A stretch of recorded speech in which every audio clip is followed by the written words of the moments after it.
Vivre le carême proche de Marie, en Marie, est-ce possible?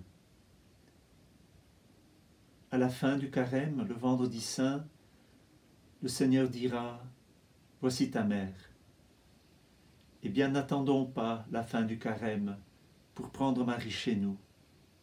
Comme Jean a pris Marie chez lui, que nous aussi nous puissions dès aujourd'hui prendre Marie chez nous pour vivre ce carême.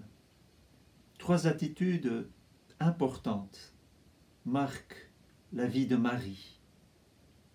La première attitude, c'est qu'elle est fille.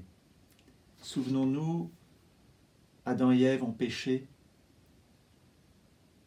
et c'est par la docilité, par l'obéissance de Marie, que le salut nous a été donné.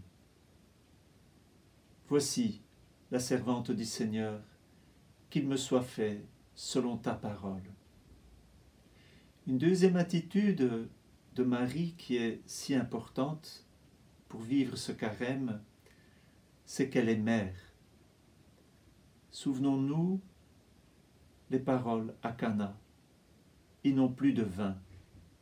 Marie constate là où nous manquons de vin, là où nous manquons d'Esprit Saint, là où nous avons besoin d'un surcroît de foi, d'espérance et de charité.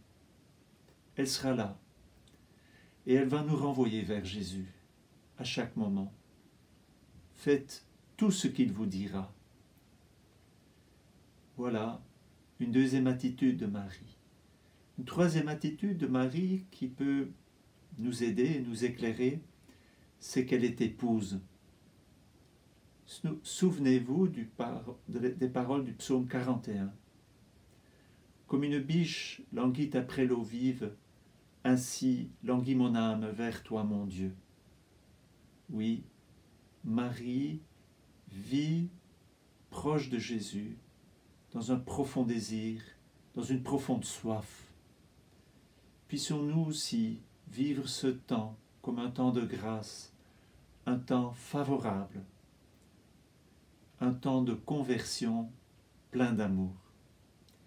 Et bien que ces 3 attitudes nous aident, nous aussi, à avancer, en étant pleinement fils et filles, en étant attentifs aux besoins de nos frères et sœurs, par nos gestes de compassion, comme Marie le fait à Cana. Et puis, puissions-nous être des témoins. Si nous sommes plus profondément charitables, attentifs, nous allons être des témoins du mystère du Christ.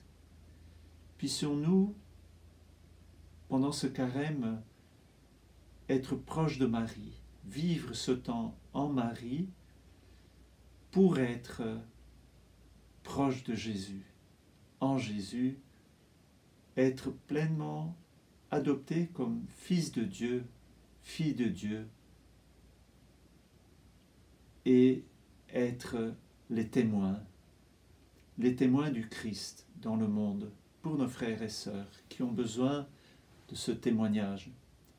Rappelons-nous Marie-Madeleine qui, le matin de la résurrection, dans une profonde soif, dans un profond désir, sera le témoin par excellence.